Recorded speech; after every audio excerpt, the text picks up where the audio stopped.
Help support Name Explain by liking this video, leaving a comment and subscribing to the channel.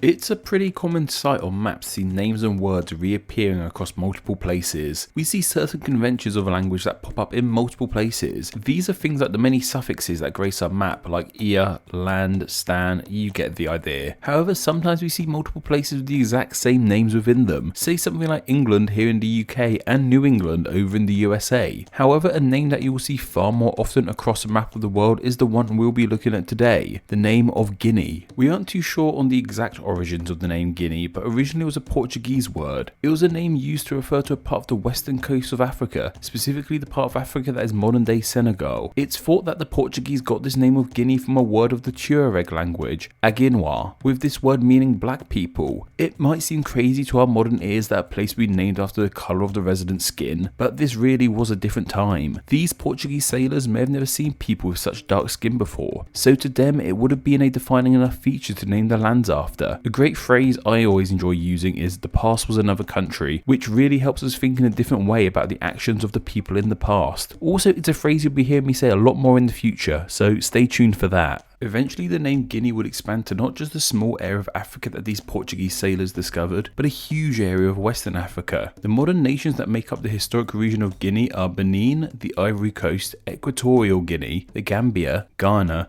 Guinea, Guinea-Bissau, Liberia, Senegal, Sierra Leone, Togo, parts of Nigeria, and parts of Cameroon. And you probably noticed while I was listing those nations what I meant when I said there were a lot of Guineas on our maps, but more on those later. This part of the world was of much interest to the rest of our globe, especially European powers. One of the main reasons for this was the amount of gold that was being dug up here. Ghana, which is part of the historic Guinea region, was once simply called the Gold Coast, which really shows us how much gold there was there. This gold was mined by nations around the world. Here in Britain, this gold specifically was used in the minting of a new coin. This golden coin was given the value of 20 shilling and named a guinea in honour of where the gold it was made out of came from. The guinea coin seemed to have led an interesting life, only used between 1663 and 1814, but even after this people still refer to 20 shillings as a guinea, even though the coin for it didn't exist. The concept of the guinea was held in high regard. Due to it being made out of gold and reflecting a time when Britannia ruled the waves, it meant it carried a prestige, and prestigious things like land, suits and various luxury items were still priced in guineas, and it stayed that way until 1971 when the UK celebrated Decimal Day, when they ditched Harry Potter money in favour of the easy to understand pounds and pennies. There were even cute little pamphlets explaining to people how to use the new money. Anyway, tangent aside, you can see why this Guinea region of Africa was of so much interest to many people, and with that many nations carved up the land, finding bases of operation for themselves in the region of Guinea. Three nations in particular were the French, Spanish and Portuguese. They all claimed parts of this region of Africa for themselves, unsurprisingly calling them French Guinea, Spanish Guinea and Portuguese Guinea. It would be these three lands that would go on to become the modern nations of Guinea, Equatorial Guinea and Guinea-Bissau respectively. These three nations claimed their independence from their respective ruling nations at different times, with the first however being French Guinea. This land became independent from the French in 1958. Obviously, with it no longer being under French rule, they couldn't really call it French Guinea, so they simply removed the French part from their name and just went as Guinea. Like I said, they were the first of the three Guineas to become independent, so they didn't need to add anything to their name as there were no other nations called just Guinea to confuse it with. Spanish Guinea was granted its independence in 1963, becoming Equatorial Guinea, and then in 1974 Portuguese Guinea was granted independence, becoming Guinea-Bissau. Of course, when these two Guineas became independent from Spain and Portugal respectively, there was already a nation just called Guinea, so these two nations needed to add parts to their names to help differentiate all three of these nations. And while all three of these nations are now independent, the official languages are still French, Spanish and Portuguese respectively. What I found interesting while researching this is that there doesn't seem to be any arguing between these nations about their similar names and debating over who is the true Guinea, as we see with some other nations, but like I said, that's just my own musing. So with the independence of these three nations, we are left with the nations of Guinea, Equatorial Guinea and Guinea-Bissau. So while we know where the Guinea part of these names come from, where do the other parts of these names come from? Well, one of these names are much easier to stand than another, that being the name of Equatorial Guinea. You can see the word equator perfectly within the name Equatorial, and Equatorial Guinea is called this as it's the Guinea closest to the equator. However, it actually isn't on the equator. It's not the the only nation named after the equator, however. The name of the South American nation of Ecuador too roots from the equator, though I might make a full video about this at some point, so if I do, please act surprised when I mention it again. The word equator itself comes from a Latin phrase, which means equalizer of day and night. Guinea-Bissau's name isn't as easy to interpret. Well, unless you happen to know the settlement of the nation, as the capital of Portuguese Guinea was the city of Bissau, and this city is still the nation's capital to this day. When the nation became independent, they added the name of their capital city to the nation's name to help differentiate it. What's also pretty cool too is that sometimes the nation of just Guinea goes by the name of Guinea-Conakry, with Conakry being the name of the capital of Guinea. That's all the Guineas of Africa. However, we aren't really done, as on pretty much the other side of the planet we have another Guinea. In fact, we kind of have three. We have the island of New Guinea, and this island split into two sections. The eastern side of the island is a country unto itself called Papua New Guinea, and the western side of the island is part of the nation of Indonesia called Western New Guinea. So that's one island with Guinea in its name that breaks into two separate entities, both with Guinea in their name. In fact, a very long time ago, I made a video about this island and the many names on it. So if you were watching when that one first came out, thanks for sticking around, though we'll go over it here briefly still. Of course, Western New Guinea and Papua New Guinea both have Guinea in their names as they are on the island of New Guinea. So why is this island called New Guinea? The island was given this name by a Spanish explorer. When he landed on the island, he felt that the natives looked physically similar to the people of the Guinea region of Africa. So due to this, he dubbed this island New Guinea. The Papua part of Papua New Guinea, however, is thought to mean frizzed, coming from the Malay word PAPUA. This is thought to be a reference to the frizzy hair the natives of the island have, and I don't think you really need me to explain why Western New Guinea is called Western New Guinea.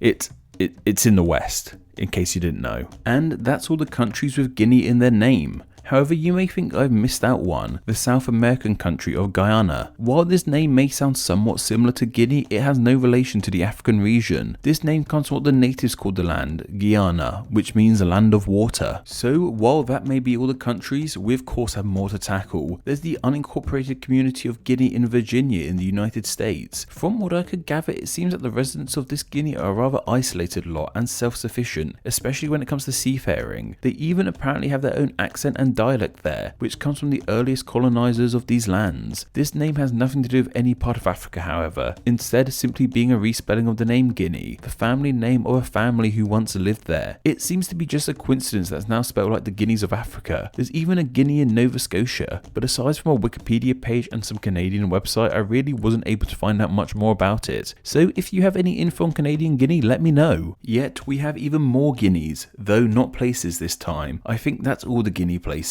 We have animals with Guinea in their name, the first of these being the Guinea fowl. These were a type of bird that do in fact live in the Guinea part of Western Africa, so that name does make sense. What's also interesting is that these birds played a role in giving another national name bird its name, the turkey. Turkish traders brought Guinea fowl from Africa to Europe, where they were eaten by many because it was Turkish merchants.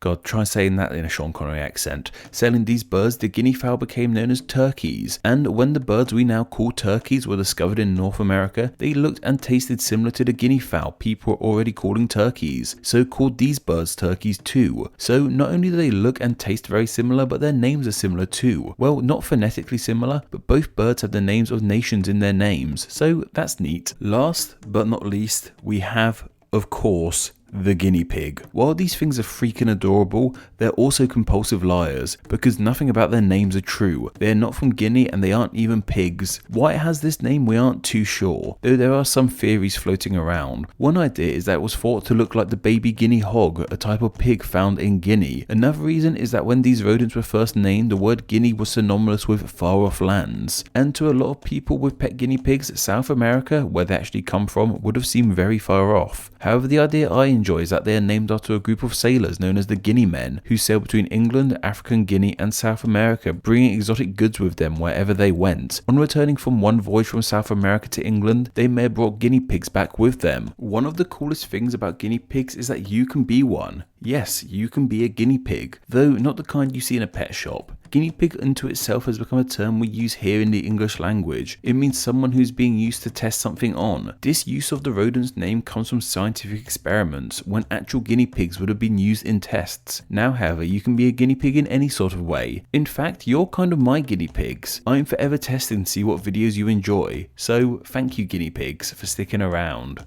Guinea was suggested by Hamza Brulic, and thanks to their suggestion, they will now be honoured as Name Explain's patron saint of Guinea. Do you have a good idea for somewhere that's name could be covered in a Name Explain video? If so, then please consider donating on Patreon. Just $1 a month helps keep the channel running and earns you a weekly chance to suggest somewhere to be turned into a video, and you too could be a Name Explain Patreon saint. Thank you to all my patrons who support Name Explain on a monthly basis. Name Explain depends on small monthly donations from fans like you who help keep the channel running. Just a small amount of $2 a month helps in a huge way, grants you patron exclusive Name Explain extras, and gets your name here with all these awesome people. Thank you.